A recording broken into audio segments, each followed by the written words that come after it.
Bismillahirrahmanirrahim. Sampurasun. Assalamualaikum warahmatullahi. Salam sejahtera untuk kita semua. Om Swastiastu. Namo Buddhaya. Salam kebajikan. Rahayu, rahayu, rahayu. Oke.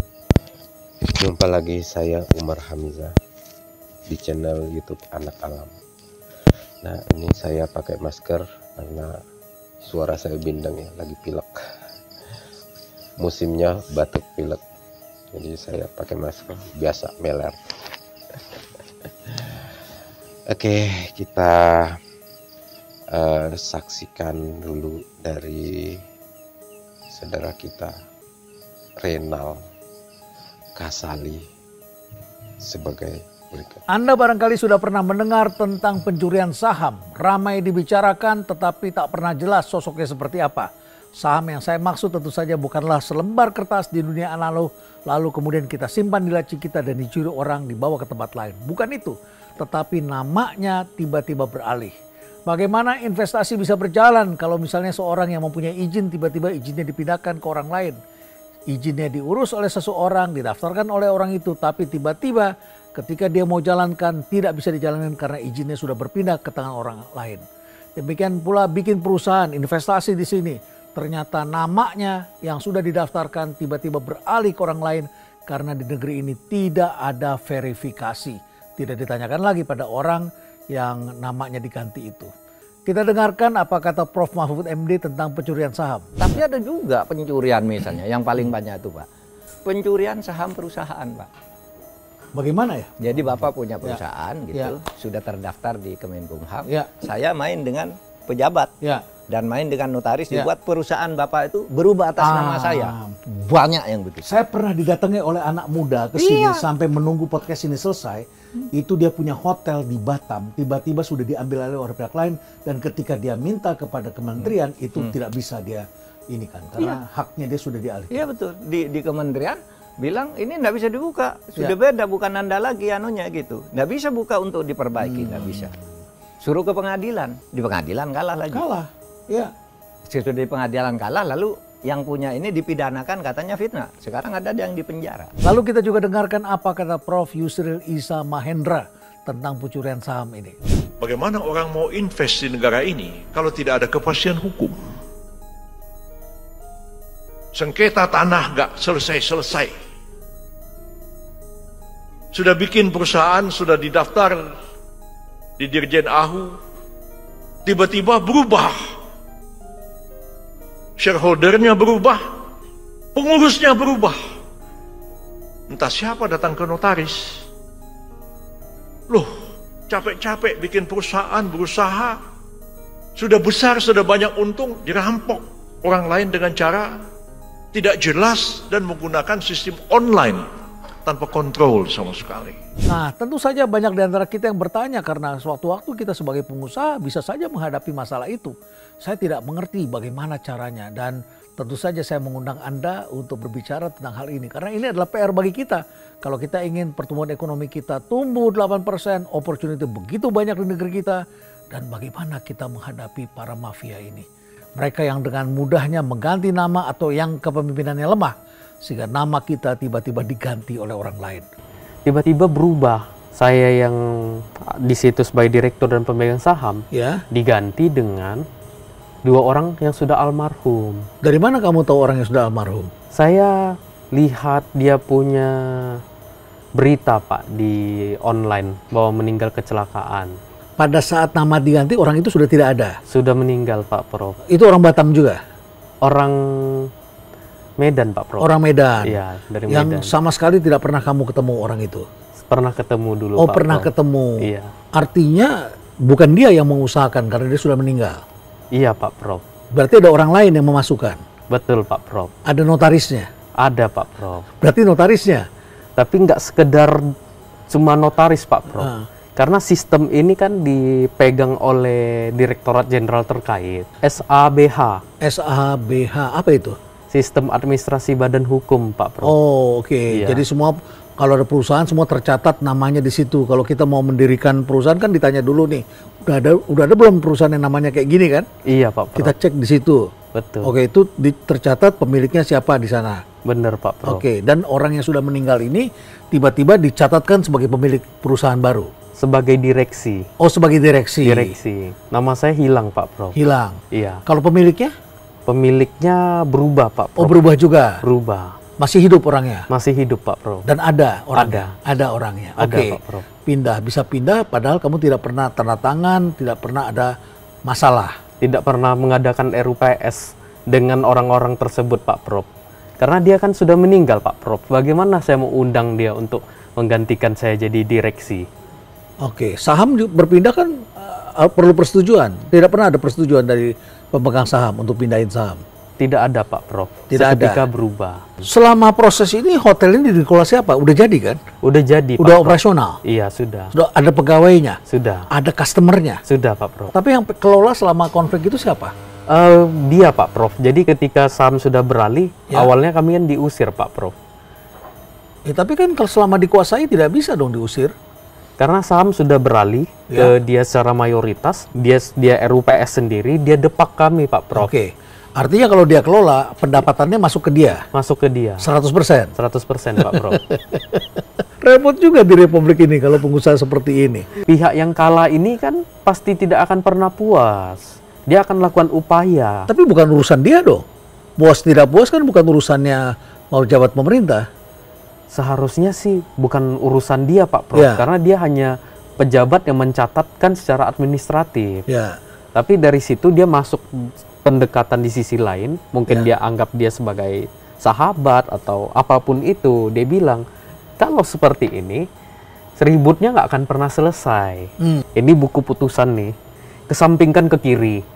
Kalau baca ini kan 100% milik kalian. Tapi kan kalau baca ini kan nggak akan damai. Ya. Coba kita duduk berembuk di sini. Oke. Bahasanya orang kita orang Sumatera, cincai aja lah. Dia analogikan ibarat buah semangka. Ini kalau dibelah kan terbelah. Ya. Jadi saya tanya ke beliau, ini analogi ini maksudnya apa Pak? Buah semangka atau saham? Atau kepemilikan atau gimana? Ya dia bilang ya kan supaya bisa berdamai, jumpa titik temunya di mana. Karena memang secara putusan kan sudah ingkrah. Tapi kalau ikuti putusan tentu kan tidak akan berdamai. Apalagi ini atensinya atasan saya. Dan atasan tuh dirjen berarti? Dirjen dan menterinya Pak. Awalnya saya kira bluffing Pak Ya. Prof. Orang kan banyak sering jual nama. Iya. Ya. Tapi pada akhirnya saya lihat, karena pada undangan ketiga itu undangan yang nggak resmi, bukan dalam bentuk tanda tangan, saya di WA oleh salah satu pegawai, kita diminta untuk berdamai, Ya. dan kalau berkenan, tolong jumpai pihak yang kalah ini. Ya. Jumpa nggak akhirnya? Jumpa Pak Prof, begitu Ya. kita bilang bersedia, dia tekan bel langsung keluar dari ruangannya. Disembunyiin Pak Prof.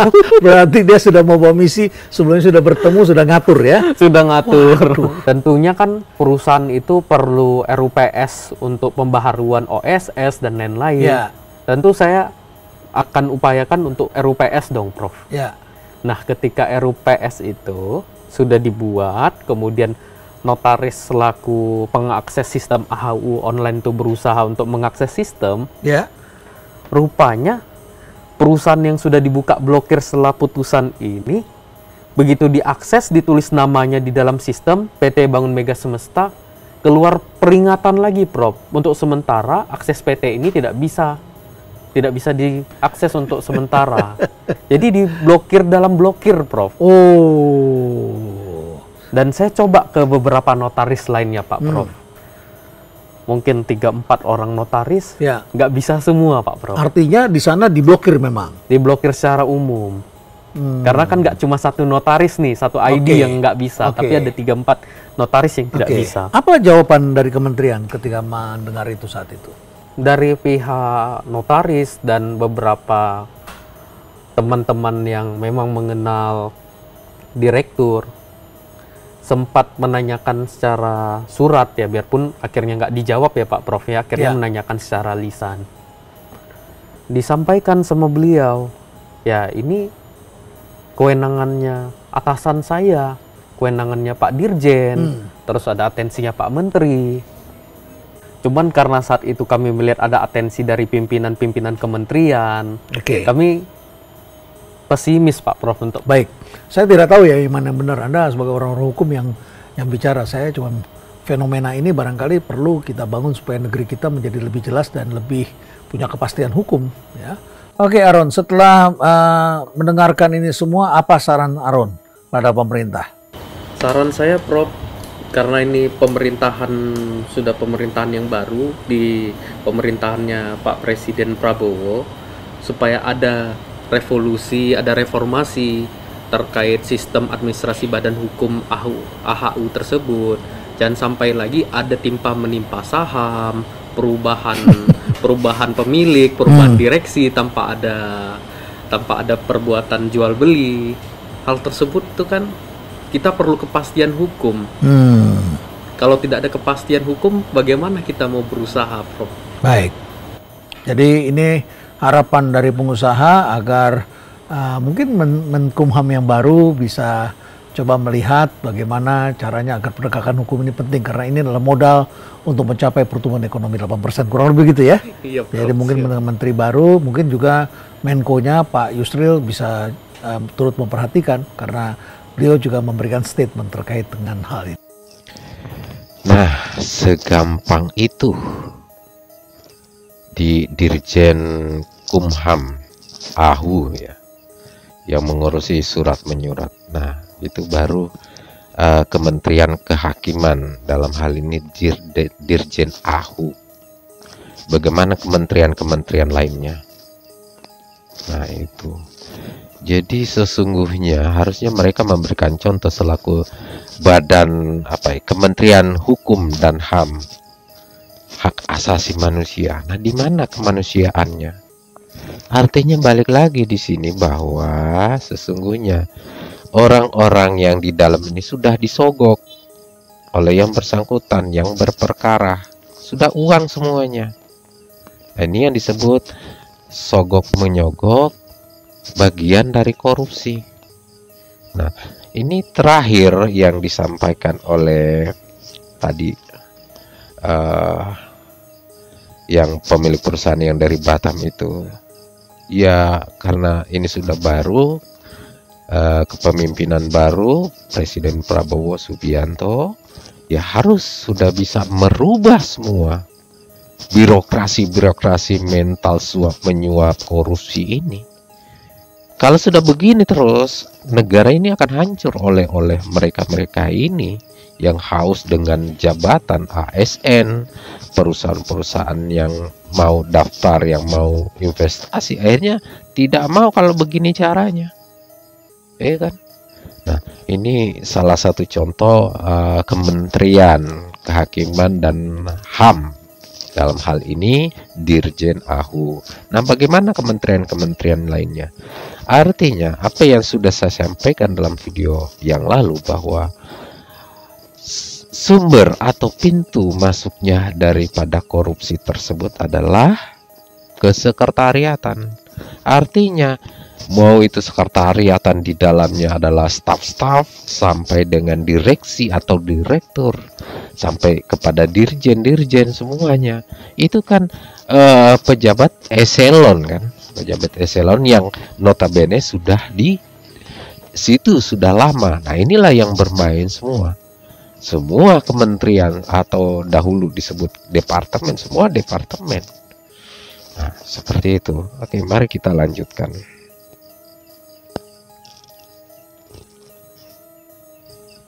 Setiap zaman itu harus diperbaiki, Bang Garni. Ada teknologi, ada kejadian, ada omongan-omongan seperti ini, ada perilaku-perilaku baru. Ini kan ditonton orang dan menimbulkan perilaku-perilaku dan menimbulkan nanti dampak-dampak tertentu. Kemudian kita lihat lagi, dulu Dewan Pers itu, terus kemudian ada undang-undang pers kan. Pers mengatur, ada gatekeepernya, ada kode etiknya. Bang Garni ini ngomong juga ada kode etiknya. Tidak bisa sembarangan. Kita semua tahu ada caranya. Tapi kan sekarang dengan kebebasan, ketika kebebasan terjadi, bandulnya, ini kan kebebasan seperti apa yang kita inginkan? Tentu harus dengan tanggung jawab. Kita punya Pancasila. Bagaimana persatuan ini kita tegakkan? Tadi kita bicara permulaan ada social capital, moda sosial. Moda sosial itu perekat kita, sehingga jadilah Indonesia ini. Tapi kalau kita kemudian jadinya bertengkar satu sama lain, nggak ada lagi Bang Karni. Yang terjadi adalah kita akan tinggal kembali di dalam gua-gua, bukan lagi menjadi suatu bangsa yang bersatu, tetapi adalah tribes, suku-suku yang kecil-kecil karena perbuatan dari satu dua orang yang barangkali diuntungkan dan mendapatkan kesempatan, dan barangkali juga karena dia tidak pandai, karena dia tidak cermat membaca referensi-referensi ke depan. Kemudian kita tidak melihat apa yang harus kita hadapi di masa depan, kemudian kita terperangkap dan akhirnya kemudian kita menyesali. Ke depan kita harus menata kembali. Kita harus menata kembali. Demokrasi itu ada baiknya, tapi juga ada racun demokrasi. Ada hal-hal yang kurang, mari kita perbaiki.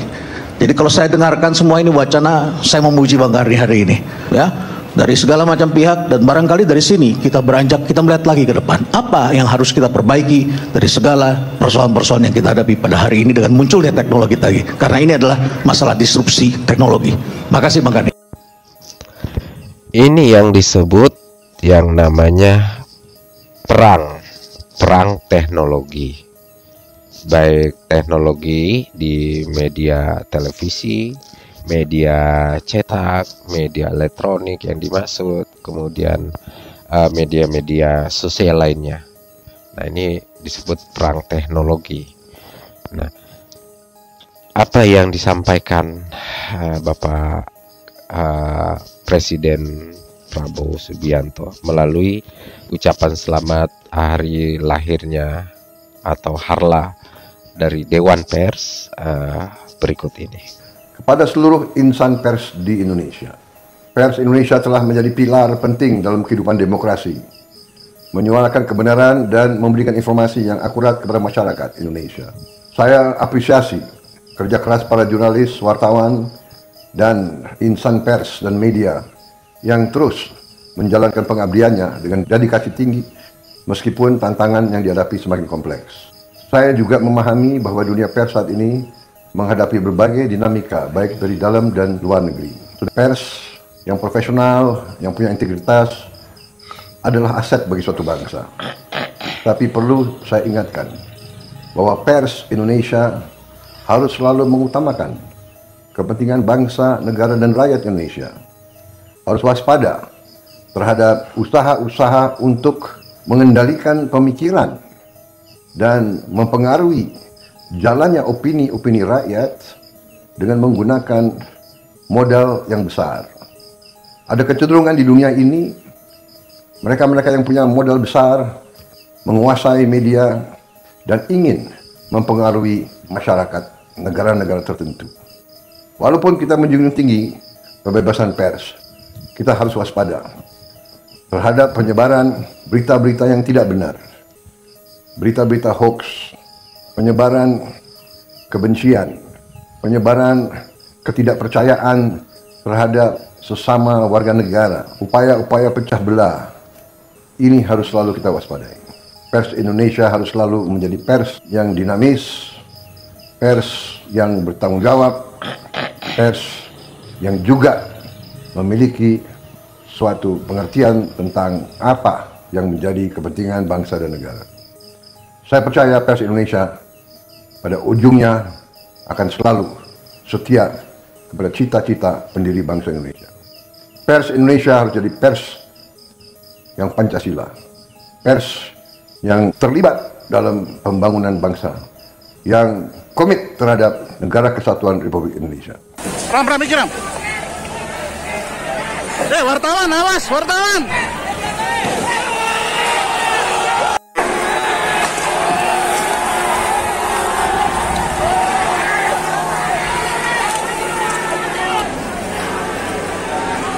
Sejumlah daerah di Pematang Siantar, Sumatera Utara, massa dari beberapa universitas menggelar aksinya di gedung DPRD Pematang Siantar. Massa menolak berlakunya Undang-Undang TNI karena dianggap bertentangan dengan prinsip demokrasi. Sementara itu, mahasiswa Universitas Cendrawasih yang tergabung dalam Badan Eksekutif Mahasiswa menggeruduk gedung DPRD Papua menolak Undang-Undang TNI. Dalam aksinya, mahasiswa mendesak mencabut Undang-Undang TNI yang baru disahkan DPR pekan lalu. Masa menilai dui fungsi TNI dan sikap otoriter bisa kembali terjadi seperti saat Orde Baru jika undang-undang tersebut berlaku.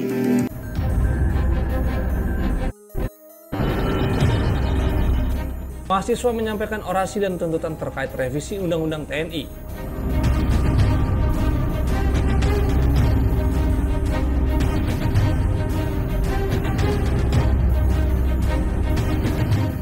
Namun, situasi memanas ketika massa mencoba menerobos masuk ke dalam gedung DPRD.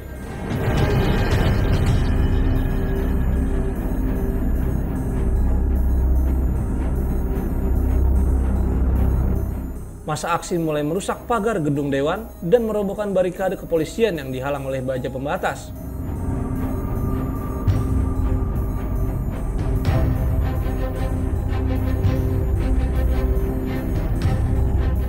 Selain itu, ada aksi melempar cat dan plastik yang dicampur dengan kotoran yang mengenai anggota kepolisian yang sedang berjaga.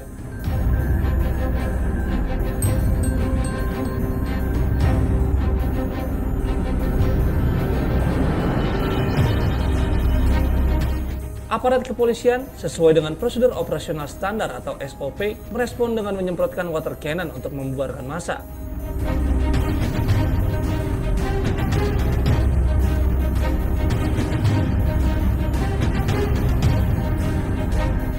Akibat dari kericuhan ini, satu anggota kepolisian mengalami patah lengan sehingga dilarikan ke rumah sakit.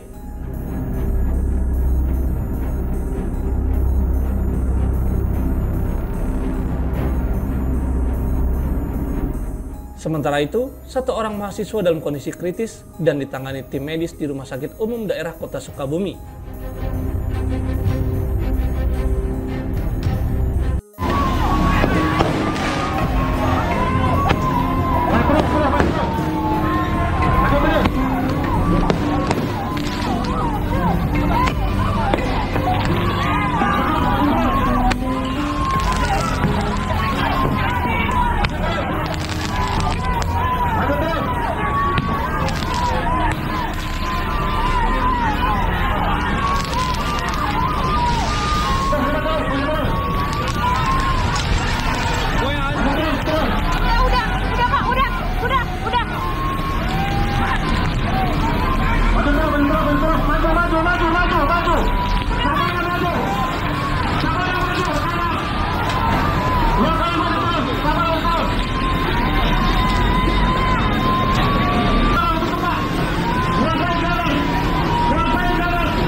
Ya, ini pihak kepolisian sudah memukul mundur dari mahasiswa. Mohon maaf sampai Komnas.com, saya harus mundur.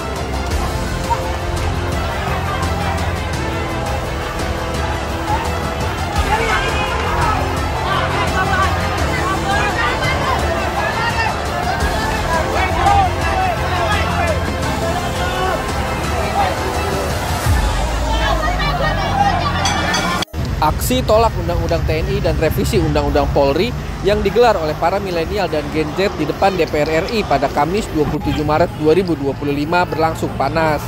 Hal itu setelah polisi yang terus-menerus diserang menggunakan petasan dan batu oleh massa aksi membalas dengan menyalakan water cannon. Bukannya bubar, massa justru terus menyoraki polisi dan juga tetap melemparkan batu ke arah polisi yang berjaga di dalam gedung DPR RI. Tak berhenti di situ, massa aksi juga turut menutup jalur arteri di depan DPR RI serta juga memblokade tol dalam kota dari arah Semanggi menuju Selipi.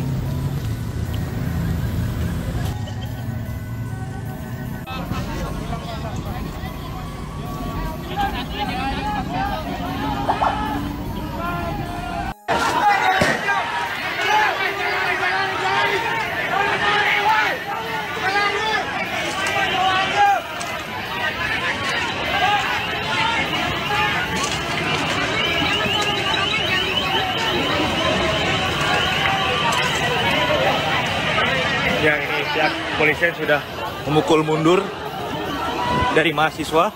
Mohon maaf sampai Komnas.com, saya harus mundur.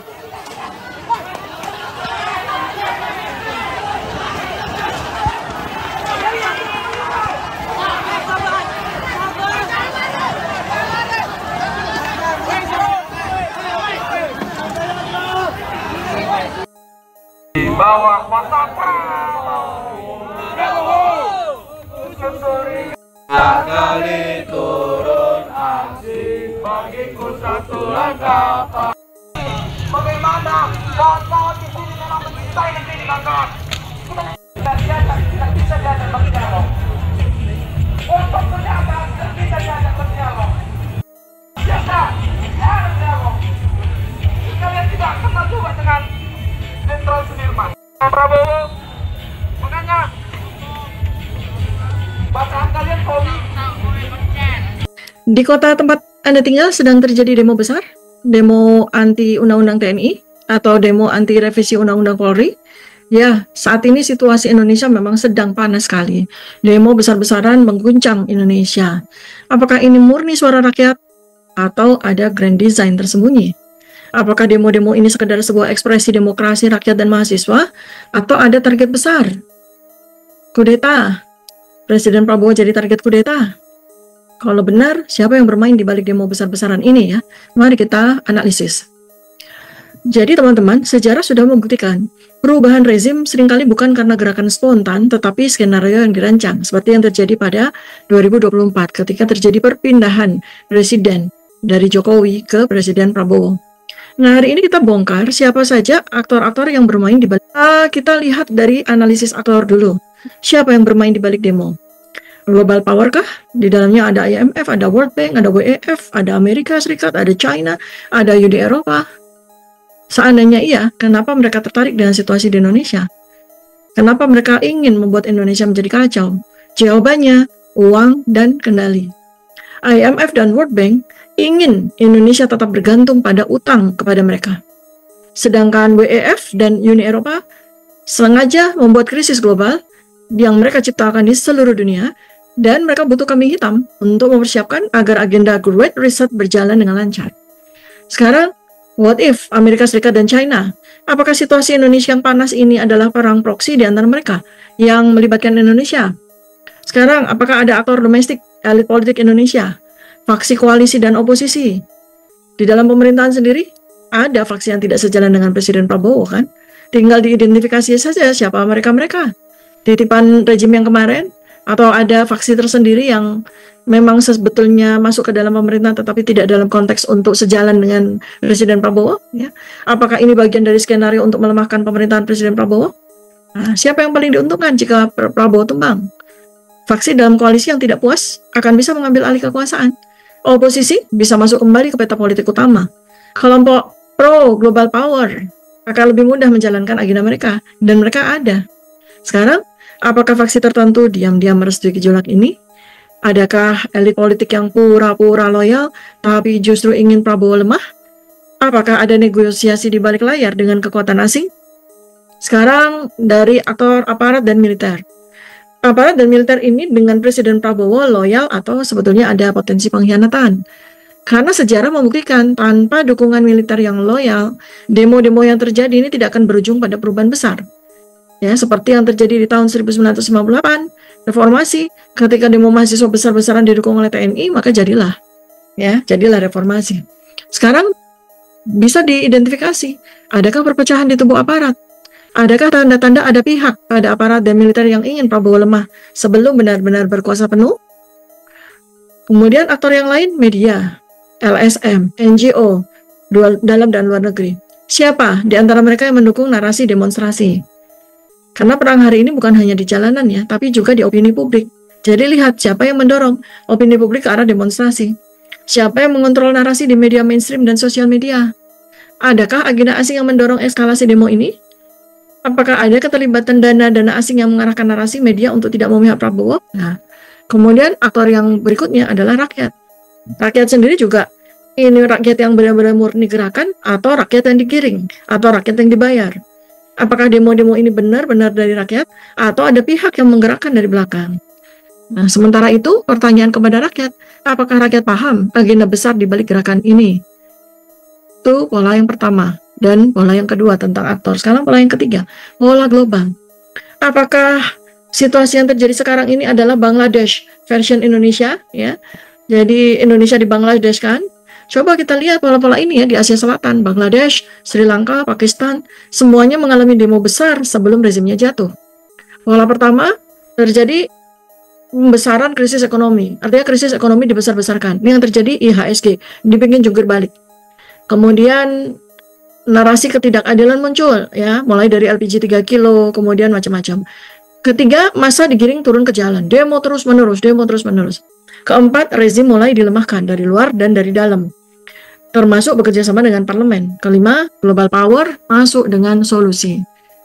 Apakah ini yang sedang dimainkan Indonesia? Apakah Prabowo hanya jadi target awal? Nah, ini kan kita lihat untuk bisa melakukan foresight, ya, melakukan prediksi, kita mesti lihat pola-polanya dulu, ya.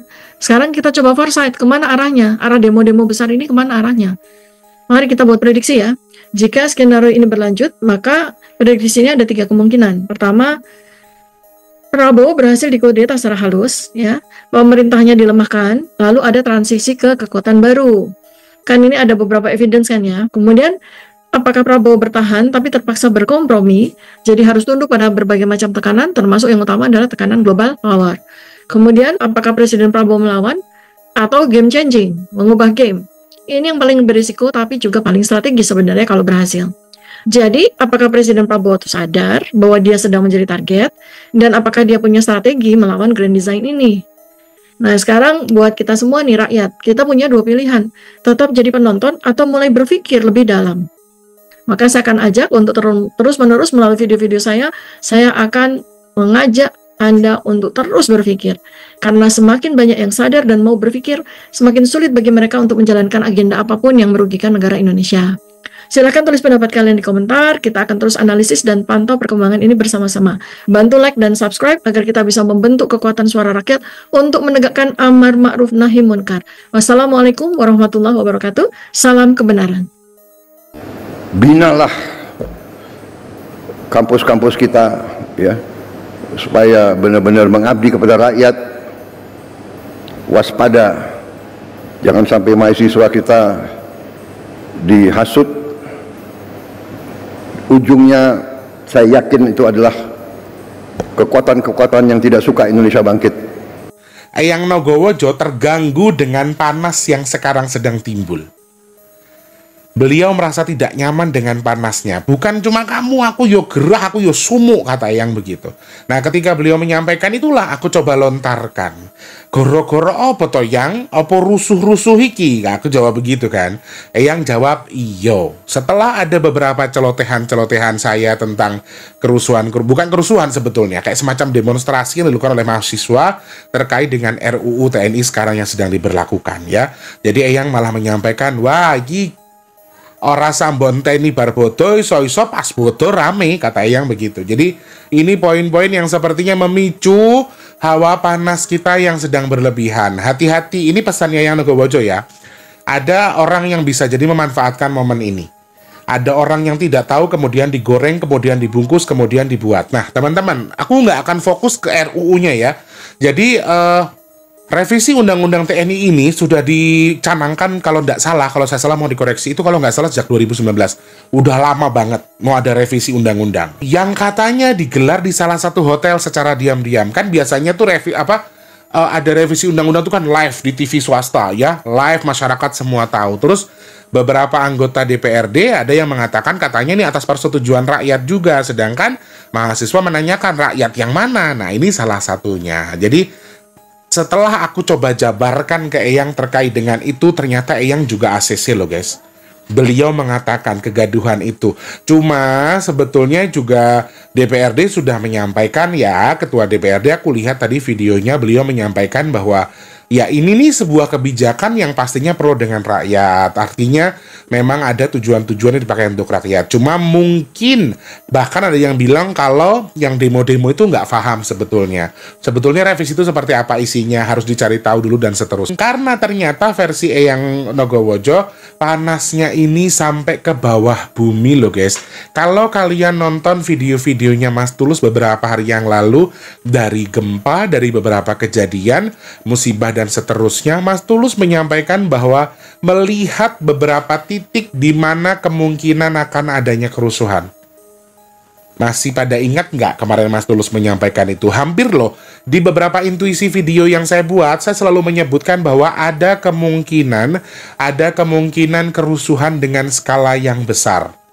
Itu sebelum RUU ini naik, sebelum revisi RUU ini naik, ya, sebelum ada, ini kan 5 hari yang lalu, sedangkan Mas Tulus tuh dari awal Maret itu sudah menyampaikan. Kalau yang nonton Mas Tulus reguler atau continue pasti paham, pasti ngerti kalau Mas Tulus pernah menyampaikan itu.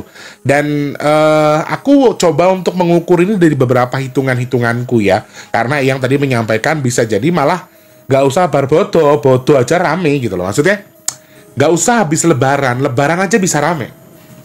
Karena sekarang yang saya tahu masih banyak mahasiswa-mahasiswa yang sudah merencanakan atau masih protes terkait dengan RUU TNI tersebut. Aku nggak tahu, aku nggak akan detail karena aku juga nggak terlalu paham apakah tuntutan mereka ini untuk apa, alasannya apa, kemudian apakah memang ini memang akan jadi sipil, akan banyak ikut campur, baik yang bagian kepemerintahan, yang bagian ketahanan seperti itu katanya bisa kudeta dan seterusnya. Ini kan cuma ya sekedar celotehan-celotehan mereka ya, yang artinya masih belum dicari tahu. Dan saya juga nggak akan mau tahu soal itu, karena saya nggak akan fokus mengomentari itu. Tapi yang pasti, kalau memang kita nggak tahu, nggak usah sok-sokan tahu. Kalau belum tahu, dicari tahu dulu berita sebenarnya. Karena secara real kita juga sudah melihat ada gorengan-gorengan yang beredar terkait dengan momen tersebut. Ada hal-hal yang digoreng, ada hal-hal yang disengaja untuk membuat orang menjadi gaduh atau panas karena hal tersebut. Sehingga hati-hati. Sarujuk dengan yang saya sampaikan di awal, setuju dan juga relate. Yang Nogowojo menyampaikan bahkan lebaran pun bisa ada kerusuhan. Lebaran itu cuma sebentar tenangnya, habis lebaran akan rame lagi. Ramenya selain karena kecelakaan, karena adanya kerusuhan. Aku takut betul kalau misalnya tiba-tiba habis lebaran ini ada demo besar-besaran, ada kerusuhan, bahkan ada yang meninggal dunia loh. Soalnya Eyang menyampaikannya itu. Jadi hati-hati sampai ada korban di balik kejadian tersebut, sampai ada seperti itu. Jadi ya aku rasa teman-teman yang nggak tahu mungkin cari tahu lah dengan cara yang benar, dengan info yang benar. Jangan baca berita yang jangan berita hoak. Atau mungkin memang pemerintah salah dengan kebijakannya, ya udah kita protes juga nggak apa-apa. Tapi maksudku, gunakan media yang bagus. Jangan sampai kalian itu ditunggangi oleh oknum-oknum yang memang kontra dengan pemerintah. Jadi pastinya mereka akan ada sengkuni-sengkuni yang akan turun, kemudian menjadi pencari untung terbaik terkait dengan kejadian ini. Nah, kalau mahasiswa saya percaya mereka semua bisa menjadi wakil penyambung lidah rakyat. Mungkin juga bisa juga menjadi tempat-tempat pembela kita. Tetapi tidak ada yang menjamin juga bahwa rombongan mahasiswa bisa juga ditunggangi oleh oknum-oknum tertentu. Sekali lagi mereka juga manusia biasa. Atau mungkin bukan mahasiswa, tiba-tiba ada orang-orang yang kita udah dengar kabar banyak ya, ada demo dibayar dan seterusnya, orang-orang yang membuat gaduh dan seterusnya. Ini hati-hati. Artinya Eyang betul-betul mengingatkan soal itu. Dan kalau kalian bertanya sama saya, kalau Eyang menyampaikan akan ada kegaduhan, akan ada tenang sementara, kemudian gaduh lagi, apakah itu sama? Sama dengan hitungan angka, saya juga menyampaikan hal yang demikian. Awal-awal lebaran itu kayaknya cuma tenang sebentar, kayak adem-adem dulu, nanti langsung gubrakan rame. Bulan 4, bulan 5, bulan 4 ini baru jalan. Bulan 4 ini, April ini sudah mulai dibuka. Bulan Mei itu gaduhnya luar biasa. Jadi puncak kegaduhannya justru nanti di bulan Mei. Secara hitungan angka saya bisa salah. Secara hitungan angka bulan Mei itu akan lebih gaduh daripada bulan April. Ini hati-hati. Poinnya di sini kita harus menjaga emosi kita. Jangan terlalu terpengaruh dengan sesuatu yang kita tidak paham. Kalau tidak paham, cari tahu. Cari tahunya juga info yang betul, bukan dari sesuatu yang hoak. Kita saat ini di dalam dimensi akhir zaman. Akhir zaman muncullah fitnah Dajjal. Dan kita betul-betul harus waspada akan hal itu. Dajjal bukan sekedar legenda. Dia bukan sekedar sosok bermata satu dalam film-film fiksi. Dia adalah sistem. Sebuah jaringan global yang mengendalikan dunia dengan AI, teknologi, dan ideologi transhumanism. Apa yang dulu hanya ada dalam kitab suci dan hadis Nabi, hari ini kita saksikan di depan mata. Sistem ekonomi berbasis kontrol total, realitas virtual yang menggantikan dunia nyata, manusia yang diubah menjadi entitas digital, inilah saat-saatnya kita menuju puncak fitnah Dajjal. Fitnah Dajjal adalah salah satu konsep sentral dalam eskatologi Islam yang memiliki dampak besar terhadap pemikiran akhir zaman. Jika kita menghubungkan ini dengan framework pemikiran yang selama ini telah ada dalam sebagian video-video saya, termasuk konsep perubahan peradaban dari Adam 4.0 menuju Adam 5.0, peran global power, serta transisi menuju post-humanism, maka fitnah Dajjal dapat dipahami sebagai bagian dari grand design dalam perubahan peradaban manusia. Jika kita melihat ini dari perspektif transhumanism, Dajjal bukan sekedar satu individu, tetapi sebuah sistem peradaban yang ingin menjadikan manusia bukan lagi ciptaan Tuhan, tetapi produk teknologi. Dajjal adalah representasi sistem peradaban Adam transisi, yaitu manusia yang telah dihack oleh AI. Genetiknya dimodifikasi dengan teknologi CRISPR dan mRNA, dan kesadarannya diprogram ulang agar tunduk pada sistem. Fitnah Dajjal bisa dipahami sebagai upaya menjadikan manusia kehilangan fitrah ilahiyah dan berubah menjadi Adam baru yang sepenuhnya dikendalikan oleh sistem. Dajjal bukan hanya satu individu. Saya ulang sekali lagi. Dajjal itu sistem. Dalam hadis, Rasulullah SAW berkata, tidak ada satupun negeri kecuali Dajjal akan menginjakkan kakinya kecuali Mekah dan Madinah.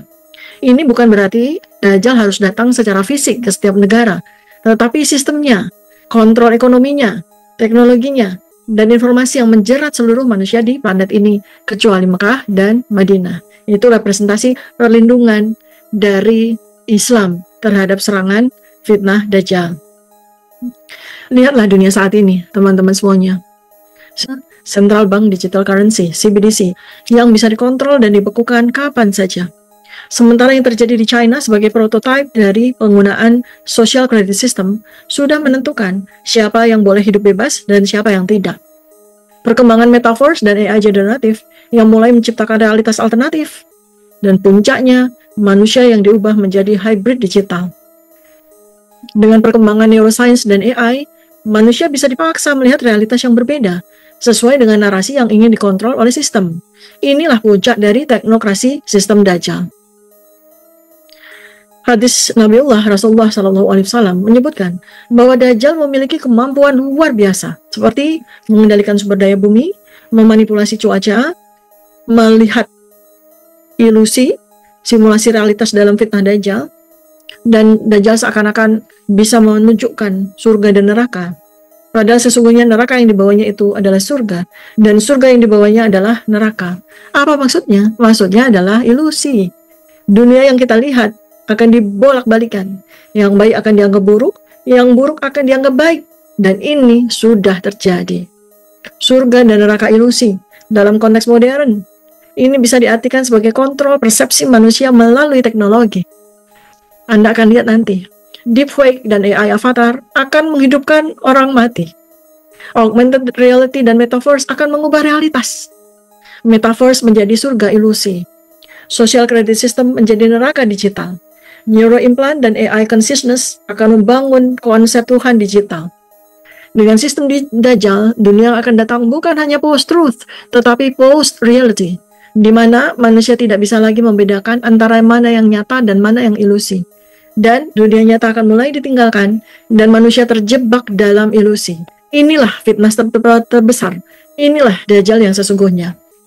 Sementara dari sektor ekonomi dan politik, sistem Dajjal dalam dunia nyata, di mana global power sedang membangun sistem ekonomi yang terpusat. Seseorang hanya bisa membeli makanan jika tunduk pada aturan mereka. Sistem Dajjal akan menguasai seluruh sumber daya manusia di dunia. Dengan CBDC, Digital ID, Social Credit System, maka kita bisa memahami bagaimana sistem ini sedang dibangun. CBDC dan Digital ID mengontrol akses terhadap uang. IoT dan AI surveillance mengawasi setiap aktivitas manusia.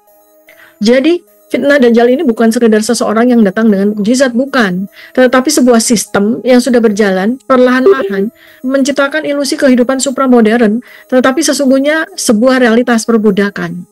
Sekarang ini kita masuk fase akhir, menuju kepada peradaban baru, peradaban transhuman, Adam 5.0. Dan sistem Dajjal bukan hanya ingin mengendalikan dunia, dia ingin mengubah manusia itu sendiri. Bertepatan dengan 1000 tahun akan ada bencana besar. Kita akan memasuki akhir zaman. Alam semesta di sini sedang tidak baik-baik saja. Akan ada berbagai macam bencana alam hampir menyeluruh, hampir seluruh.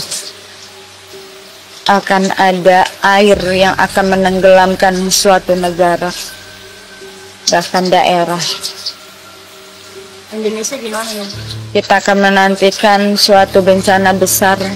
Bersiaplah, akan ada gelombang besar yang akan diwarnai dengan jerit tangis, lava gunung. Akan ada suatu daerah yang akan tenggelam.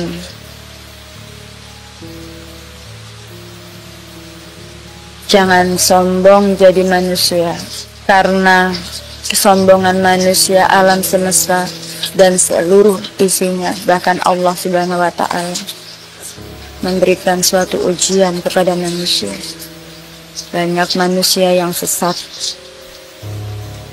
banyak manusia yang tidak paham arti dari Al-Quran. Sesungguhnya sejak zaman dahulu kala Allah menurunkan Al-Quran beserta isinya sebagai suatu peringatan.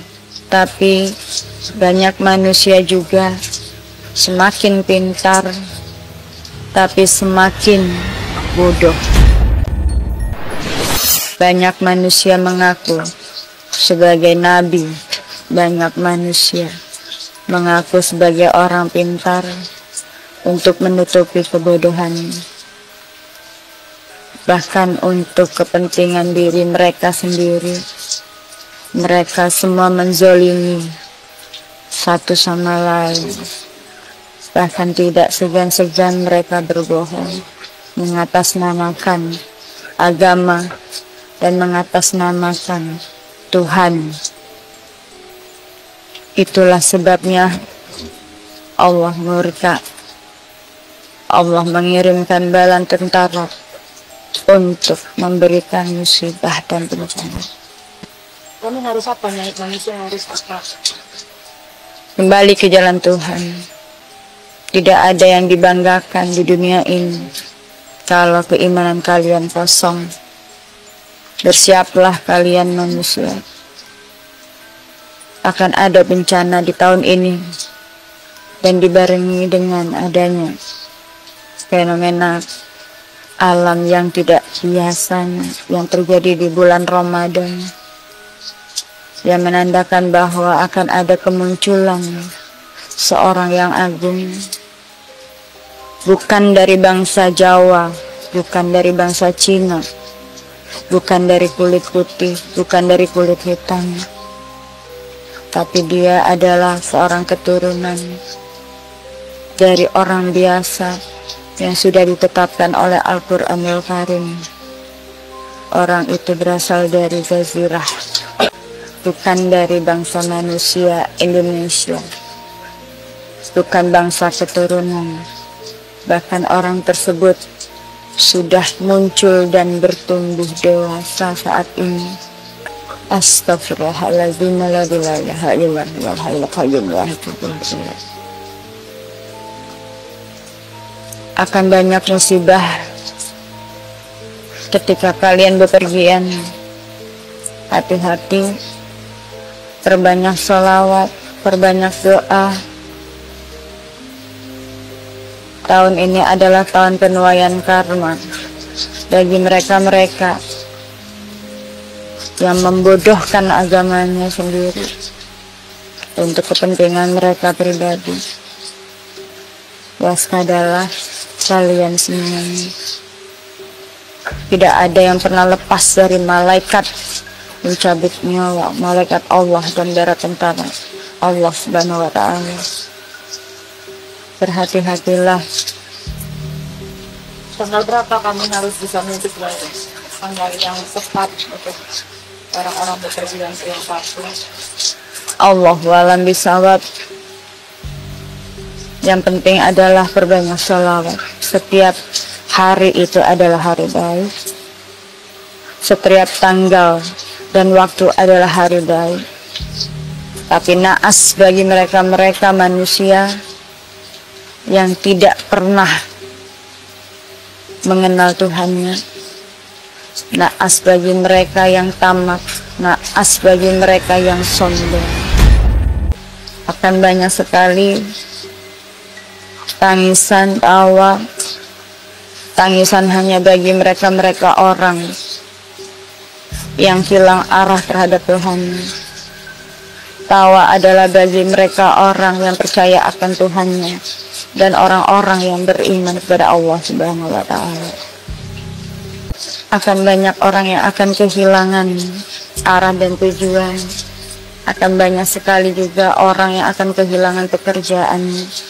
Akan digantikannya suatu masa zaman peradaban menjadi peradaban baru yang sangat luar biasa, yang sulit dijelaskan. Bahkan pada zaman dahulu di bangsa kami, semuanya tidak pernah terduga. Semua akan tergantikan dengan sesuatu hal yang akan menghancurkan manusia itu sendiri dan peradaban itu sendiri. Ketahuilah wahai anak manusia, sesungguhnya celakalah bagi mereka orang-orang yang menyekutukan Tuhan, dan bagi mereka orang-orang yang zalim sekalipun terhadap keluarganya sendiri, apalagi terhadap bangsanya sendiri dan kepada kedua orang tuanya. Perbanyak salawat, perbanyak zikir. Akan ada kalian di tahun ini gelombang besar yang akan menghantam seluruh negara bagian wilayah Indonesia, yang akan menghancurkan dan menenggelamkan suatu negara atau kepulauan. La ilaha illa anta subhanaka inni kuntu minal zalimin. Bagi mereka-mereka yang zalim terhadap rakyatnya sendiri, mereka akan banyak mengalami kesulitan dalam hidupnya, hancur sehancur-hancurnya, dan mereka tidak akan pernah tertolong di dunia maupun di akhirat. Masuk di bulan suci Ramadan karena banjir bandang terus datang, pertanda buruk akan adanya musibah besar dan tinggal menunggu waktunya. Perbanyaklah salawat, kembali ke jalan Allah, percayalah bahwa Tuhanmu tidak akan pernah meninggalkan kalian semua, kecuali bagi orang-orang yang telah sesat dan bagi orang-orang yang sudah tidak mempercayai adanya Tuhan dan terus menzolimi umat manusia, bahkan menzolimi rakyat dan semua semesta alam. Dulu aku tahu siapa namanya. Saya hanyalah hamba Allah. Saya tidak memiliki nama. Saya hanyalah sebagian dari sebuah sejarah yang pernah ada di sini. Saya tinggal di sini. Saya seorang pria. Di awal tadi channel Ganjil Misteri menyebut, Thailand Ratu Ayu menyebut bahwa 1000 tahun. Nah, di akhir ditanya siapa yang energi masuk di dalam raga Ratu Velen menyampaikan pesan-pesan tersebut. Beliau tidak menyebut nama, tapi menyebut jenis kelamin, laki-laki. Siapa beliau? Nah, ini tidak lain dan tidak bukan yang dikenal saat ini, yang dimaksud namanya Prabu Jayabaya. Di zamannya itu sudah, ya kan? sudah dituliskan beberapa riwayat atau disebut ramalan. Nah ini jadi tidak ada yang tahu siapa beliau. Itu adalah Kang Mas Jayabaya, energinya atau ruh sucinya yang Allah izinkan ke Ratu Ayu tadi. Nah itu, nah berkaitan dengan dia bicara tentang gempa. Nah tadi juga dialihkan soal namanya pemimpin yang dimaksud tadi itu sang imam, bukan orang Indonesia, bukan orang Jawa, bukan kulit putih, bukan kulit hitam, akan tetapi orang dari Jazirah sana. Nah, itu dialihkan karena apa? Di sini sudah banyak yang ngaku-ngaku. Nah, beliau mengalihkan itu supaya udah janganlah mengaku-ngaku, ya kan? Mengaku sebagai Satrio Piningit, mengaku sebagai namanya Ratu Adil, sejagatlah apalah segala macamnya. Nah, ya. Kalau itu tadi dia juga sempat menyebutkan sudah ada gitu kan. Ya memang sudah ada. Sudah bergerak memang gitu kan. Walaupun raganya secara ini masih kecil, tapi secara ini dia bisa menemui seseorang, orang-orang pilihan, dia dewasa gitu kan. Nah, salah satu contohnya yang sudah ditemuin oleh sang imam tersebut ya itu Ambu Bumi Pajajaran salah satunya, dan juga ada Kang Mas yang di kaki gunung Burangrang di Bandung situ juga sudah ditemuin. Nah ini kan tukang hari itu yang di kaki gunung Burangrang itu dekat Bandung. Jadi kita tetap waspada, eling lan waspodo, tetap hati-hati. Nah ini walaupun saya kurang enak badan sebenarnya, ini juga lagi sedang hujan rintik di sini. Nah kurang enak badan, tapi ini namanya tugas, saya tetap laksanakan, menyampaikan apa yang saya ketahui, yang perlu saya sampaikan. Ya ininya. Jadi adapun tadi kembali lagi saya dari awal pesan daripada Renal Kasali, kemudian Mas T, Big Tulus, kemudian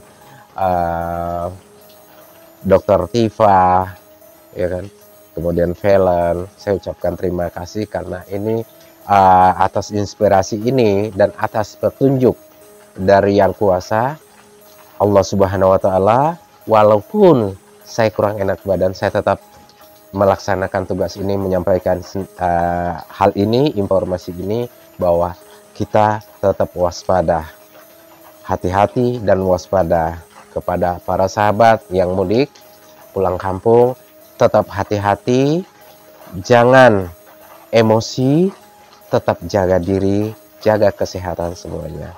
Untuk sementara itu dulu yang saya bisa sampaikan. Lebih kurangnya saya mohon maaf bila salah kata. Wabillahi taufiq wal hidayah. Wassalamualaikum warahmatullahi